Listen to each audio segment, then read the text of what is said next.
ഇതാണ് ബൈബിൾ നമുക്ക് തരുന്ന മറ്റൊരു പാഠം.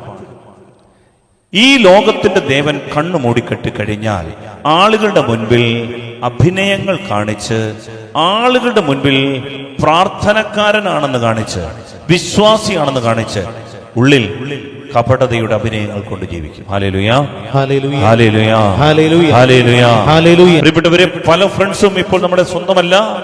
പലരും നമ്മളെ ചതിച്ചു, വഞ്ചിച്ചു, പലരും നമ്മളെ ഇട്ടേച്ചു പോയി പാതി വഴിക്ക്.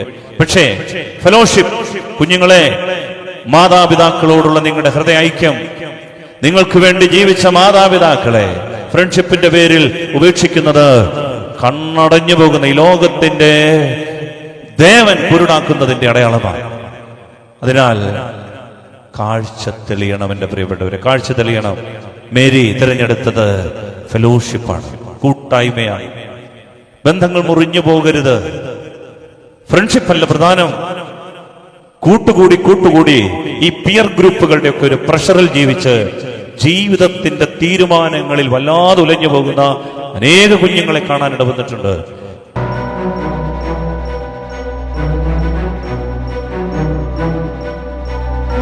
ഇത് നമ്മൾ കടന്നു വരുമ്പോൾ പ്രിയപ്പെട്ട മക്കളെ, ദൈവം നിങ്ങളെ സമൃദ്ധമായി അനുഗ്രഹിക്കുന്നുണ്ട്. നിങ്ങളറിയാതെ നിങ്ങൾക്ക് ചുറ്റും ഒരു അന്തരീക്ഷത്തിൽ ദൈവം ഒരുക്കുന്ന ഒരു വേലി, ഇത് വളരെ വിലപ്പെട്ടതായ ആ വേലി പൊളിയാതിരിക്കാൻ അവിടുത്തെ കരവലയത്തിൽ നമ്മളെ ചേർത്ത് പിടിക്കും. അതുകൊണ്ട് ഈ ശുശ്രൂഷകളൊക്കെ ദൈവം നമുക്ക് വേണ്ടി ഒരുക്കി തരുമ്പോൾ ദൈവത്തെ പൂർണ്ണ മനസ്സോടെ സ്നേഹഹൃദയത്തോടെ നമ്മൾ ആരാധിക്കണം. ഇവിടെ നിന്ന് പറയുന്ന ഒരു കാര്യം നിങ്ങൾ ഒരിക്കലും കരുതരുത് ഇത് ചില മാനുഷിക ബുദ്ധിയിൽ തെളിയുന്ന ചില കാര്യങ്ങളാണ്, ചില പ്രചോദനങ്ങൾ കിട്ടുമ്പോൾ പറയുന്ന കാര്യങ്ങളാണ്. അതിനെ ചോദ്യം ചെയ്യാതെ അക്ഷരാർത്ഥത്തിൽ അനുസരിക്കുമ്പോൾ നമ്മുടെ ഈ ആലയത്തിൽ ഒരു മഹത്വം നിറയും. എതിർപ്പിന്റെ ഒരു അരൂപിയില്ലാതെ നമുക്ക് ജീവിക്കാൻ പറ്റും. അത് നമ്മുടെ ജീവിതത്തെ വിജയത്തിലെത്തിക്കും.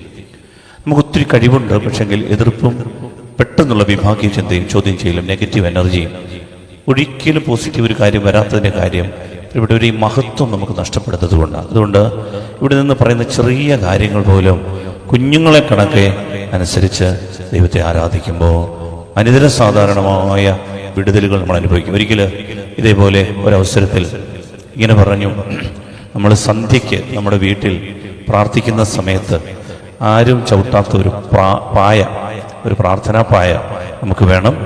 അത് നമ്മൾ വീട്ടിൽ സൂക്ഷിക്കണം. അത് പ്രാർത്ഥനയ്ക്ക് നമ്മൾ ഇടണം. അത് വൈദികർ വരുമ്പോൾ മാത്രമല്ല, സന്ധ്യയ്ക്കാണെങ്കിലും നമ്മൾ പ്രാർത്ഥനാ പായയിൽ ഇരുന്ന് പറ്റുന്നവരൊക്കെ പ്രാർത്ഥനാ പായ അതൊരു വിശുദ്ധമായ സ്ഥലമാണ്, ഒരു ഹോളി സ്പേസാണ്. ദൈവത്തെ വിളിക്കാൻ, ദൈവസന്നിധിയിലിരിക്കാൻ, ദൈവത്തോട് സംഭാഷണം ചെയ്യാൻ ആരും തൊടാത്ത, ചവിട്ടാത്ത, ആർക്കും കൊടുക്കാത്ത ഒരു വിശുദ്ധമായ പായ. ഈ പായ വേണമെന്ന് പറഞ്ഞു. ഒരു ചേട്ടത്തി അങ്ങനെ ഇത് കേട്ടിട്ട് പ്രാർത്ഥന കഴിഞ്ഞിട്ട് പോയി. അന്നൊരു വെള്ളിയാഴ്ച പ്രാർത്ഥനയാണ്. അങ്ങനെ ചന്തയിലൊക്കെ പോയി ഒരു മെത്തപ്പായൊക്കെ വാങ്ങിച്ച് തിരികെ വീട്ടിൽ ചെന്നപ്പോഴേക്കും മണി 2:30. മൊബൈലെടുത്ത് നോക്കിയപ്പോൾ ഒരു 8-10 കോളുകൾ കിടക്കുകയാണ്. വിദേശത്ത് നിന്ന് ഭർത്താവിൻ്റെയാണ്. വിളിച്ചപ്പോൾ കുറെ ചോദിച്ചിട്ട്, നീ എവിടെ ആയിരുന്നു? ഞാൻ പ്രാർത്ഥനയ്ക്ക് പോയിരുന്നു. നീ പ്രാർത്ഥനയ്ക്ക് പോയിട്ട് സാധാരണ 1 മണിയാകുമ്പോൾ വരുന്നതാണല്ലോ, എന്നാ പറ്റി? അതെ ചേട്ടാ, അച്ഛൻ പറഞ്ഞു നമ്മുടെ സന്ധ്യയ്ക്ക് പ്രാർത്ഥിക്കുമ്പോൾ, ഒരു പ്രാർത്ഥനാപ്പായിട്ട് പ്രാർത്ഥിക്കുമ്പോൾ ദൈവത്തെ കുറെ കൂടി ബഹുമാനിക്കുന്നതായി നമുക്ക് അനുഭവപ്പെടും. ദൈവം അത് അംഗീകരിക്കുമെന്ന് പറഞ്ഞു. എടി, അതുകൊണ്ടാണോന്ന് അറിഞ്ഞുകൂടാ, കഴിഞ്ഞ 9 മാസം മുടങ്ങിക്കിടന്ന എൻ്റെ ശമ്പളം ഇപ്പോൾ എൻ്റെ ഓഫീസിൽ നിന്ന് അവധി ദിവസമായിട്ട് ഓഫീസിൽ എൻ്റെ മുതലാളി എന്നെ വിളിച്ചു പറഞ്ഞു, സാങ്ഷനാക്കി തന്നിരിക്കുകയാണ്, നാളെ വന്ന് ബാങ്കിൽ പണം വരും, പണം കൈപ്പറ്റിക്കൊള്ളണം. Hallelujah, hallelujah, hallelujah, hallelujah. പ്രിയപ്പെട്ടവരെ, ഈ അമ്മ വിശ്വസിക്കുന്നത് ഈ പള്ളിയുടെ പടിയിൽ നിന്നുകൊണ്ട് പറഞ്ഞ ഒരു ചെറിയ കാര്യം അനുസരിക്കാൻ ഒരു തീരുമാനമെടുത്തപ്പോൾ ദൈവം മാറ്റിയെടുക്കുന്ന വലിയ അത്ഭുതകരമായ കാര്യങ്ങളുണ്ട്. ഇത് ദൈവത്തിന്റെ സന്നിധിയിൽ ഇരുന്നുകൊണ്ട് കേൾക്കുന്നത് കൊണ്ടാണ് നാം ചിന്തിക്കുന്നതിനപ്പുറത്തേക്കുള്ള വിടുതലിന്റെ ശുശ്രൂഷയായി ഇത് മാറുന്നത്. ഈ പറയുന്ന കാര്യം വളരെ നിസ്സാരമാണ്, ആർക്കും വലിയ ഭാരമുള്ള കാര്യങ്ങളല്ല. പക്ഷേ അതിനോടുള്ള നമ്മുടെ താല്പര്യവും അതിനോടുള്ള നമ്മുടെ സമർപ്പണവും സ്വർഗം വിലയിടും. ജീവിതത്തിൽ നാം അറിയാതെ ഒരു സംരക്ഷണ കവചം ദൈവം തീർക്കും. Hallelujah, hallelujah. ഇങ്ങനെയൊക്കെയുള്ള കാര്യങ്ങൾ കാണാൻ കണ്ണ് തുറന്ന് കിട്ടണം. അതുകൊണ്ട് ഇന്ന് നമ്മൾ ചിന്തിക്കുന്നത് നമ്മളുടെ കണ്ണ് തുറന്ന് കിട്ടേണ്ട കാര്യങ്ങളെക്കുറിച്ചാണ്. ഈ ലോകത്തിൻ്റെ ഒരു ദേവനെ കുറിച്ച് പറയുന്നുണ്ട്. ഈ ലോകത്തിൻ്റെ ദേവന്റെ പ്രധാന പരിപാടി കണ്ണിരുന്ന് മൂടിക്കെട്ടുക. നല്ല കാഴ്ചയുള്ളവരായിരുന്നു. ഇന്ന് വിൻസെന്റ് പോളിന്റെ ഒരു രൂപതാ മീറ്റിംഗ് നടക്കുകയായിരുന്നു. ഇവിടെ പുനലൂർ രൂപതയിൽ നിന്ന് അതിന്റെ പ്രസിഡന്റ് വന്നിരുന്നു. അദ്ദേഹം പറഞ്ഞ ഒരു കാര്യം എന്നെ സ്വാധീനിച്ചു. വിൻസെന്റ് ഇപ്പോൾ ചെയ്യുന്ന പരോപകാര പ്രവൃത്തികൾ, ജീവകാരുണ്യ പ്രവൃത്തികൾ, പരസ്നേഹ പ്രവൃത്തികൾ, ഇത് ഈ ഭൂമിയിലുള്ള എല്ലാ മനുഷ്യരുടെ ഹൃദയത്തിൽ ഉണ്ട്. ഒരു നിധിയായി, ഒരു പവിഴമായി, മുത്തായി. പക്ഷേ ചാരം മൂടിക്കിടക്കുകയാണ്. ഒന്ന് ആലോചിച്ച് നോക്കിയേ. കുഞ്ഞുനാളിൽ നമുക്ക് ചിലരൊക്കെ ചിന്തിച്ചിട്ടില്ലേ ഒരു അനാഥാലയം നടത്തണം? കുഞ്ഞുനാളിൽ ചിന്തിച്ചിട്ടില്ലേ പാവങ്ങളെ കുറെ പേരെ സഹായിക്കണം, ജോലി ചെയ്ത് കുറെ പണമുണ്ടാക്കി കുറെ കുഞ്ഞുങ്ങളെ, ആരോരുമില്ലാത്ത കുഞ്ഞുങ്ങളെ എടുത്ത് വളർത്തണം എന്നൊക്കെ ചിന്തിക്കാത്ത ആരെങ്കിലും ഉണ്ടോ? പാവങ്ങളുടെ ജീവിതം കാണുമ്പോൾ കണ്ണു നിറയാത്ത ആളുകളില്ല. കാലം കഴിഞ്ഞപ്പോൾ ഇതൊക്കെ ചാരം മൂടി ഇങ്ങനെ കിടപ്പുണ്ട്. പക്ഷേ ഇതിന്റെ മനസ്സിന്റെ ഉള്ളിൽ എല്ലാവരുടെയും മനസ്സിൽ കിടക്കുന്ന ഒരു നിധി, ഒരു മുത്തുണ്ട്. പാവങ്ങളോടൊരു കരുണ, തളർന്നു കഴിയുന്ന, വഴിയോരങ്ങളിൽ വീണുപോകുന്ന പാവപ്പെട്ടവരോടൊരു സ്നേഹം, അതെല്ലാവരുടെ മനസ്സിലുണ്ട്. അത് തികട്ടി വരും ചില സമയങ്ങളിൽ.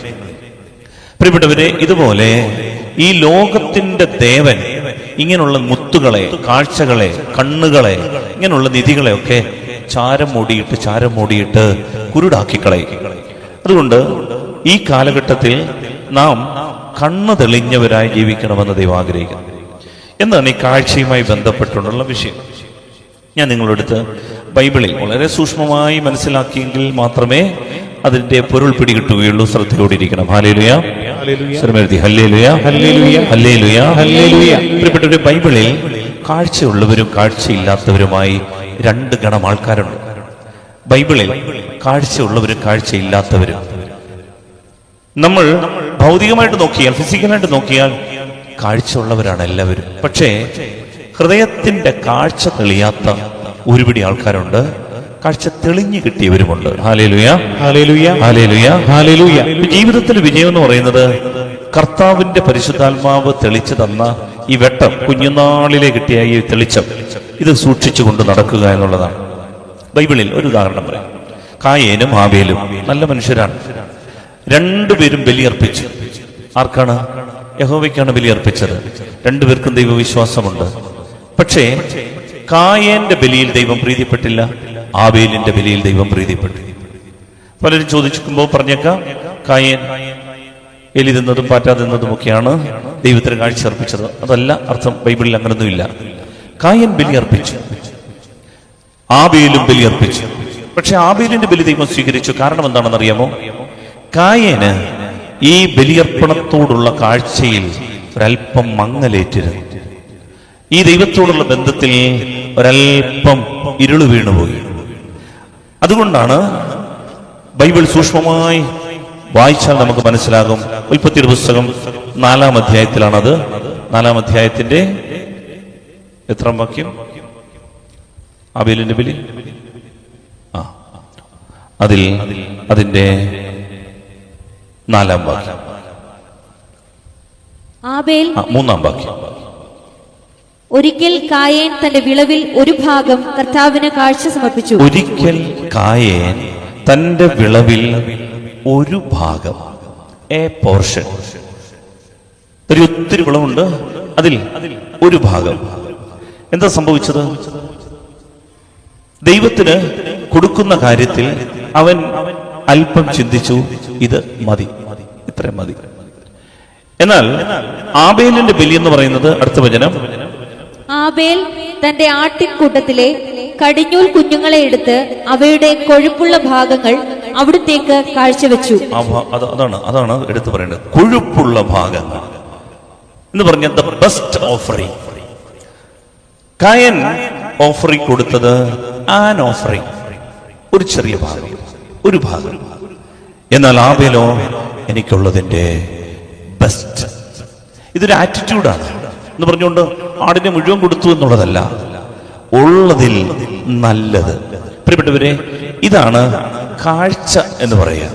ദൈവത്തോടുള്ള ബന്ധത്തിൽ നമ്മുടെ കാഴ്ച മങ്ങിപ്പോയാൽ നമ്മളുടെ ജീവിതത്തിന്റെ അനുഗ്രഹങ്ങളും അതുപോലെ മങ്ങിപ്പോകും. ബൈബിളിൽ ഇങ്ങനെ രണ്ട് തരം ആൾക്കാരുണ്ട്. ഒന്ന്, കാഴ്ച മങ്ങി ജീവിക്കുന്നവര്. രണ്ട്, കാഴ്ച തെളിഞ്ഞു കിട്ടിയവര്. കാഴ്ച തെളിഞ്ഞു കിട്ടിയവർ ഇങ്ങനെ ബൈബിളിലൂടെ സഞ്ചരിച്ച് വെളിപാടിന്റെ പുസ്തകത്തിൽ എത്തുമ്പോൾ ഒരു ജീവനദിയെ കുറിച്ച് പറയുന്നുണ്ട്, ജെറുസലേമിനെ കുറിച്ച് പറയുന്നുണ്ട്, പുതിയ ജെറുസലേമിനെ കുറിച്ച്. അവിടെ എത്തിച്ചേരുന്നവരാണ്. എന്നാൽ കാഴ്ച മങ്ങി, ഈ ആബേലിൽ തുടങ്ങി കാഴ്ച മങ്ങി ജീവിക്കുന്ന ഒരുപിടി ആൾക്കാരുണ്ട്. ഏതാനും പേരെ നമ്മളിപ്പോ കാണാം. അവര് നടന്ന് നീങ്ങുന്നത് വെളിപാടിന്റെ പുസ്തകത്തിൽ ഒരു പട്ടണമുണ്ട്, ബാബേൽ പട്ടണം. ക്ഷമിക്കണം, ബാബിലോണിയൻ പട്ടണം. മഹാവേശിയായ ബാബിലോണിനെ കുറിച്ച് വെളിപാട് പറയുന്നു. ഈ പട്ടണത്തിൽ എത്തിച്ചേരുകയും നാശത്തിലേക്ക് നിവദിക്കുകയും ചെയ്യും. അതിനാൽ ബൈബിൾ നമുക്ക് തരുന്ന പാഠം, കാഴ്ചയുള്ളവരായി തെളിഞ്ഞ കാഴ്ചയോടെ ജീവിക്കണം. കണ്ണ് മൂടുപടം വീണ്, ആവരണങ്ങൾ വീണ് പോകരുത്. Hallelujah, hallelujah, hallelujah, hallelujah, hallelujah, hallelujah. സ്നേഹമുള്ളവരെ, ബൈബിളിന്റെ ഭാഷയിൽ നമുക്ക് കണ്ടെത്താവുന്ന മറ്റൊരു പേരാണ് ഇഷ്മായേലും ഇസഹാക്ക്. ഇസ്മായേൽ ആ വാക്ക് പഠിപ്പിക്കുന്നത് what I can do for God. എനിക്ക് ദൈവത്തിന് വേണ്ടി എന്ത് ചെയ്യാൻ പറ്റും? ഇങ്ങനെ ദൈവത്തെ തൃപ്തിപ്പെടുത്തി ദൈവത്തിന് വേണ്ടി കാര്യങ്ങൾ ചെയ്യുന്ന ആളിന്റെ പേരാണ് ഇസ്മായേൽ. എന്നാൽ ഇസഹാക്ക് മറിച്ച് what God does in me, എന്റെ ദൈവം എനിക്ക് എന്ത് ചെയ്തു എന്നതിനെ കുറിച്ച് അറിവുള്ളവനാണ്. നോക്കുമ്പോൾ രണ്ടും നല്ലതാണെന്ന് തോന്നും. പക്ഷേ ഇതിൽ തെളിഞ്ഞ കാഴ്ചയുള്ളവനെന്ന് പറയുന്നത് എന്റെ ദൈവം എനിക്ക് എന്തെല്ലാം ചെയ്തു തന്നു എന്നുള്ള അറിവ് കിട്ടുന്നവനാണ്. അവനാണ് ഭാഗ്യവാൻ. മറിച്ച് നമ്മൾ കർത്താവിന് വേണ്ടി ചെയ്ത് അവസാനം ഞായറാഴ്ചത്തെ 1 മണിക്കൂർ വേണ്ടി മാത്രം എന്തെങ്കിലും ചെയ്തിട്ട് ജീവിതം മതിയാക്കും. മറിച്ച് ഇസഹാക്ക് നമ്മെ പഠിപ്പിക്കുന്ന പാഠം, അതിന്റെ വാക്കിന്റെ അർത്ഥം ദൈവം ചിരിച്ചു എന്നാണ്. ഷാഖേൽ എന്ന് പറഞ്ഞാൽ ദൈവം ചിരിച്ചു എന്ന് പറഞ്ഞാൽ ദൈവം നമ്മുടെ ജീവിതത്തിൽ ചെയ്തു തരുന്ന കാര്യങ്ങൾ കണ്ട് നിറഞ്ഞ് ദൈവം നമ്മെ നോക്കി ചിരിക്കുമാറ് നമ്മെ വളർത്തും. Hallelujah, hallelujah, hallelujah. ദൈവം സന്തോഷിക്കുമാറ് ദൈവം നമ്മളെ വളർത്തും. ഇതാണ് ദൈവത്തിന്റെ പദ്ധതി. പ്രിയപ്പെട്ടവരെ, അല്ലാത്തവരൊക്കെ ദൈവത്തെ തേടി നടന്ന് ദൈവത്തിന് വേണ്ടി എന്തെങ്കിലുമൊക്കെ ചെയ്ത് ജീവിതം ഒടുങ്ങും. ദൈവം നമ്മുടെ പരിമൃത്തി പോലും ഉണ്ടാകണമെന്നില്ല. മറിച്ച് കാഴ്ച തെളിഞ്ഞവര് എന്റെ ദൈവം തന്റെ കൃപയാൽ എനിക്ക് ചെയ്തു തന്ന കാര്യങ്ങളെ കുറിച്ച് നിരന്തരം ഓർത്ത് നന്ദി നിറഞ്ഞ ഹൃദയത്തോടെ ജീവിക്കും. Hallelujah, hallelujah, hallelujah, hallelujah. അതുകൊണ്ടാണ് നമ്മൾ പാടുന്നത്, നന്ദിയോടെ ഞാൻ സ്തുതി പാടിയിടും. ഒന്ന് പാടാമോ? നന്ദിയോടെ ഞാൻ സ്തുതി പാടിയിടും എന്റെ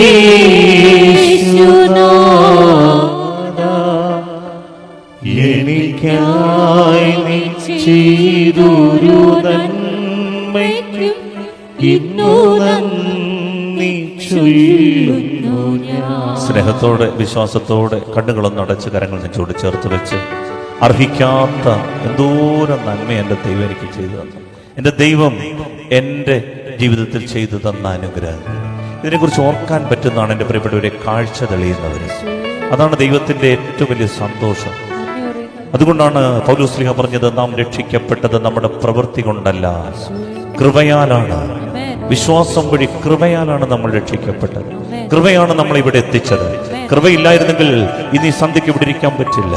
ദൈവകൃപയില്ലായിരുന്നെങ്കിൽ ഒരടി നടക്കാൻ പറ്റുമായിരുന്നില്ല. ദൈവത്തിന്റെ കൃപയില്ലാതെ എൻ്റെ ജീവിതം ഒരിക്കലും വളരില്ല.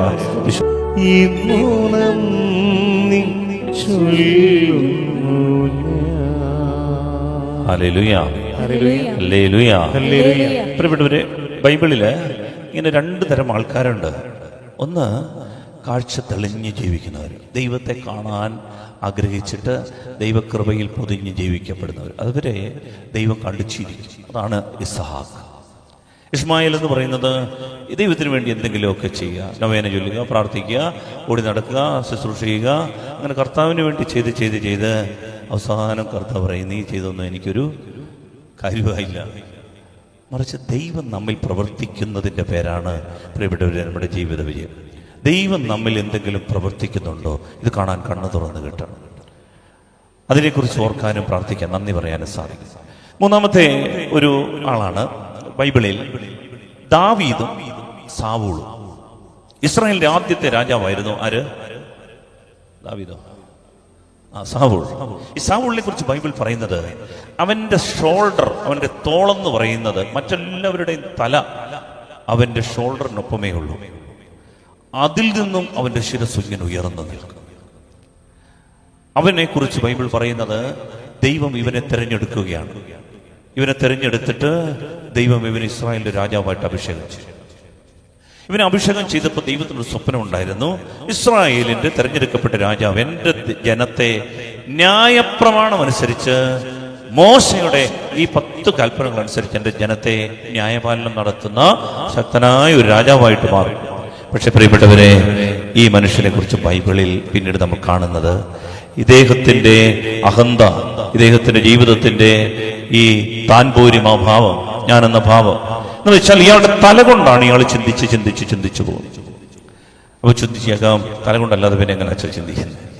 പ്രിയപ്പെട്ടവരെ, തല കൊണ്ട് ചിന്തിക്കുമ്പോൾ ഒരു വിഷയമുണ്ട്, വിട്ടുകൊടുക്കാൻ പറ്റാതാവും. അങ്ങനെ ദൈവത്തെ ഈ മനുഷ്യൻ വേണ്ട എന്ന് വെച്ച് സാവൂൾ, ഞാൻ ഉസിയായുടെ കാര്യം പറഞ്ഞതുപോലെ, സാവൂൾ എന്ന് പറയുന്ന ദൈവത്തിന്റെ പ്രവാചകൻ ദേവാലയത്തിൽ ബലിയർപ്പിക്കാൻ വരുന്നതിന് മുൻപ്, സാമുവേൽ എന്ന് പറയുന്ന ദൈവത്തിന്റെ പ്രവാചകൻ സാമുവേൽ ദേവാലയത്തിൽ ബലിയർപ്പിക്കാൻ വരുന്നതിന് മുൻപ് തന്നെ സാവൂൾ വന്ന് ദൈവത്തിന് ബലിയർപ്പിക്കുകയും ദൈവത്തിന്റെ അപ്രീതിക്ക് പാത്രമാവുകയും ചെയ്തപ്പോ സാമുവേൽ പ്രവാചകനിലൂടെ ദൈവത്തിന്റെ സ്വരം മുഴങ്ങി, സാവൂൾ, നിന്നിൽ നിന്ന് ഞാൻ രാജത്വം എടുത്തു മാറ്റി, നിന്നിൽ നിന്ന് ഞാൻ രാജത്വം എടുത്തു മാറ്റി എന്റെ ഹൃദയത്തിൽ ഇണങ്ങിയ ഒരു ചെറുപ്പക്കാരനെ, അവന്റെ പേരാണ് ദാവീദ്. ജസ്സയുടെ ഇടയച്ചെറുക്കൻ. അവനിങ്ങനെ ഓടക്കുഴലൊക്കെ വായിച്ച് ആടുകളെയൊക്കെ തീറ്റിപ്പോറ്റി നടന്ന ദൈവസ്തുതികൾ കൊണ്ട്, സങ്കീർത്തനങ്ങൾ കൊണ്ട് ജീവിച്ച ഒരു പാവപ്പെട്ട നല്ല മനുഷ്യൻ, നല്ലൊരു ചെറുപ്പക്കാരൻ. ദൈവം ഈ രാജത്വമെടുത്ത് അവന്റെ ശിരസിൽ വെച്ചു.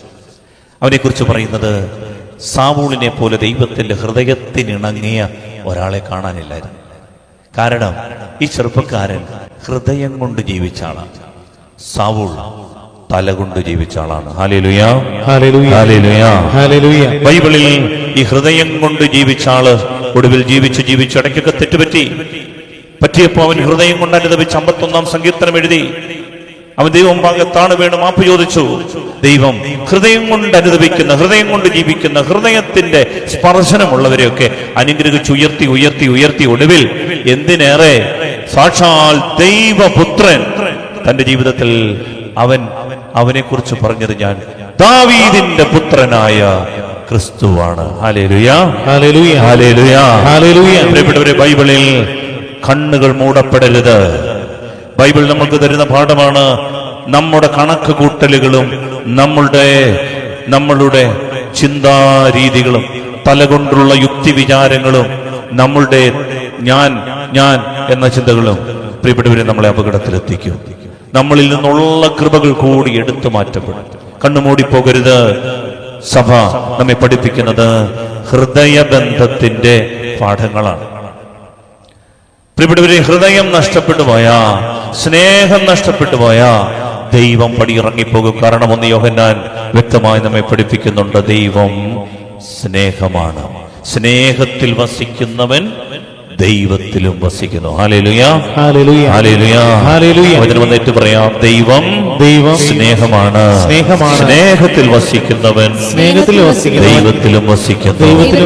അതിന്റെ അർത്ഥം ഇത്രയേ ഉള്ളൂ, സ്നേഹം എവിടെയെങ്കിലും ആരോടെങ്കിലും സ്നേഹം മുറിഞ്ഞു പോയാ ദൈവം അവിടെ വരില്ല.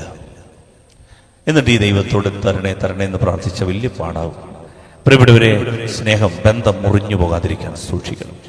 ബന്ധങ്ങളുടെ മതമാണ് സഭ നമ്മെ പഠിപ്പിക്കുന്ന ക്രൈസ്തവ മതം. ബന്ധങ്ങൾ മുറിഞ്ഞാൽ പിന്നീട് നിലനിൽപ്പില്ല. അതുകൊണ്ടാണ് ആർക്കെങ്കിലും നിന്നോട് പരിഭവം ഉണ്ടെന്ന് തോന്നിയാൽ ബലിവസ്തു ബലിപീഠത്തിൽ വെച്ചിട്ട് പോയി രമ്യപ്പെടണം, പിന്നെ വന്ന് ബലിയർപ്പിക്കണമില്ലെങ്കിൽ ദൈവബന്ധം മുറിയും, പ്രാർത്ഥന മുറിയും. അതിനാൽ എൻ്റെ പ്രിയപ്പെട്ടവരെ, ഹൃദയം കൊണ്ട് ജീവിക്കും. ഒരിക്കൽ ഈശോ ഇങ്ങനെ നടന്നു പോകുമ്പോ കുറെ ആൾക്കാർ തിക്കിത്തിരക്കി.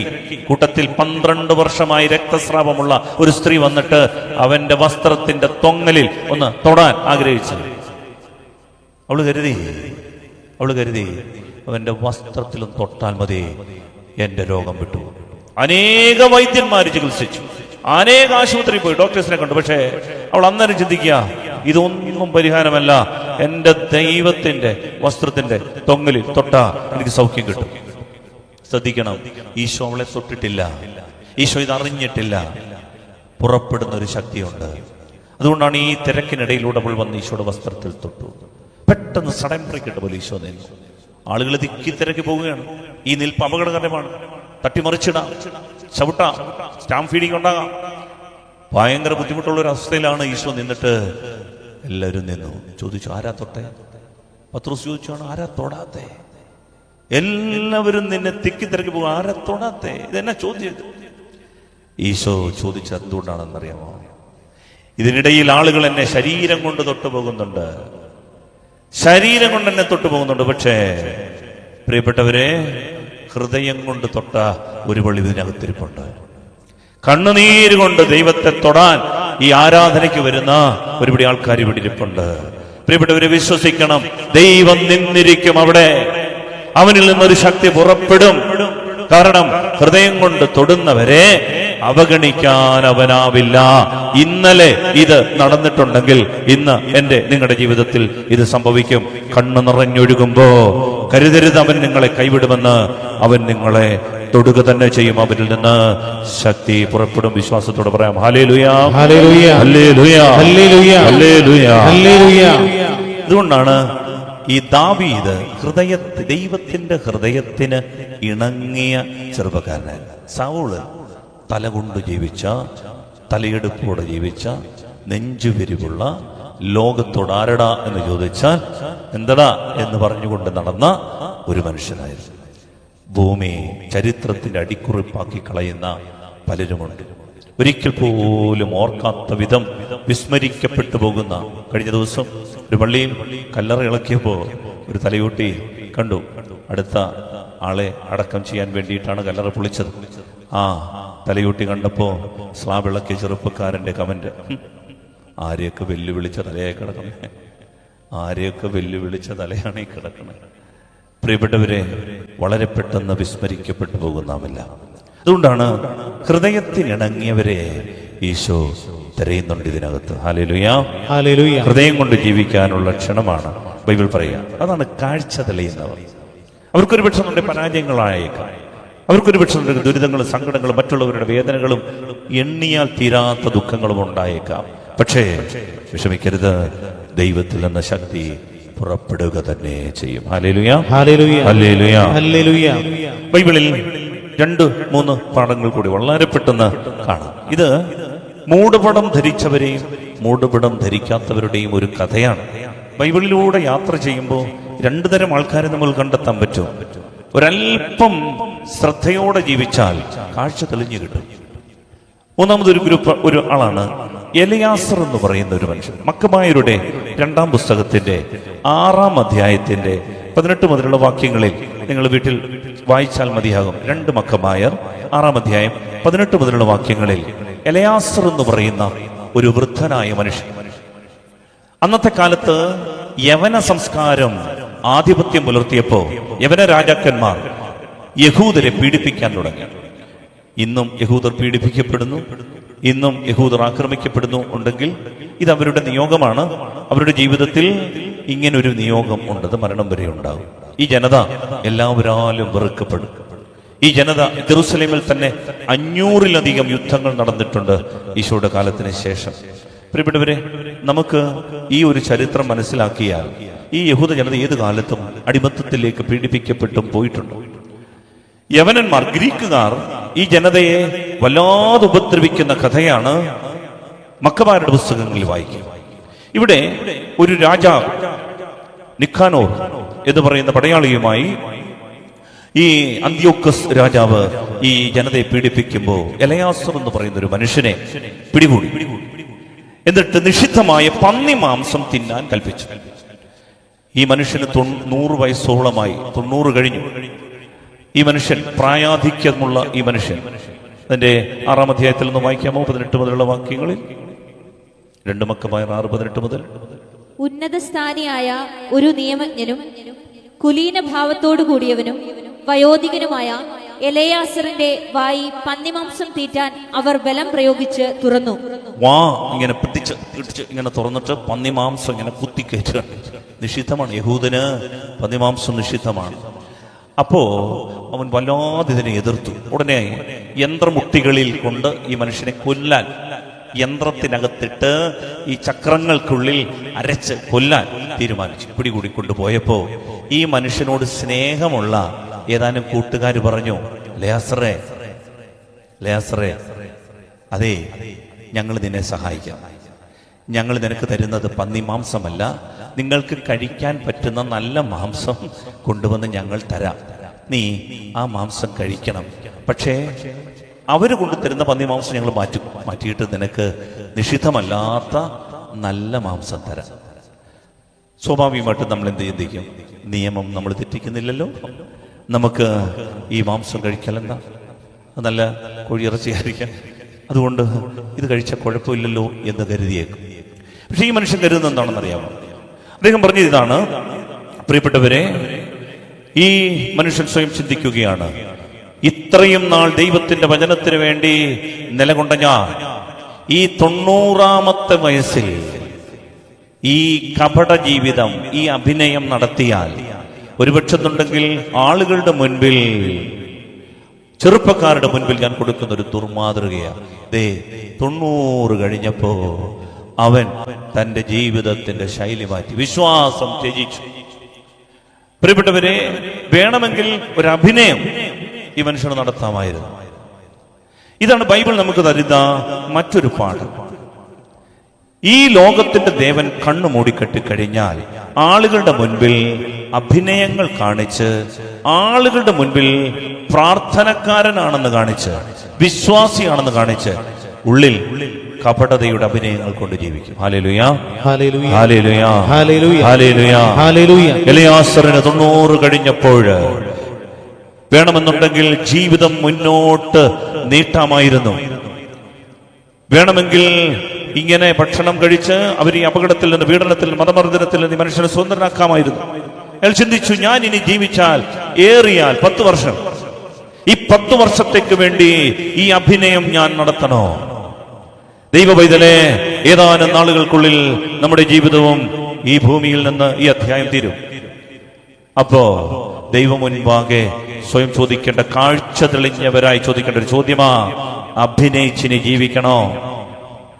കപടതകൾ വെച്ച് പുലർത്തി ജീവിക്കണോ? ആളുകളെ പറ്റിച്ച്, ജീവിതസഖിയുടെ കണ്ണിൽ പൊടിയിട്ട്, മാതാപിതാക്കളുടെ കണ്ണിൽ പൊടിയിട്ട്, മറ്റുള്ളവരുടെ മുൻപിൽ കണ്ണിൽ പൊടിയിട്ട് ഇങ്ങനെ ജീവിക്കണോ? പ്രിയപ്പെട്ടവരെ, കാഴ്ച തെളിയണം, കാഴ്ച തെളിയണം. ഏതാനും നാളുകൾ കൂടി മാത്രമേ അവശേഷിക്കുന്നുള്ളൂ. വരാനുള്ളവൻ വരിക തന്നെ ചെയ്യും. വലുതിരുമരുതി hallelujah, hallelujah, hallelujah, hallelujah, hallelujah. അഭിനയം വേണ്ട എന്ന് വെക്കുന്നവരാണ് കാഴ്ച തെളിഞ്ഞവർ.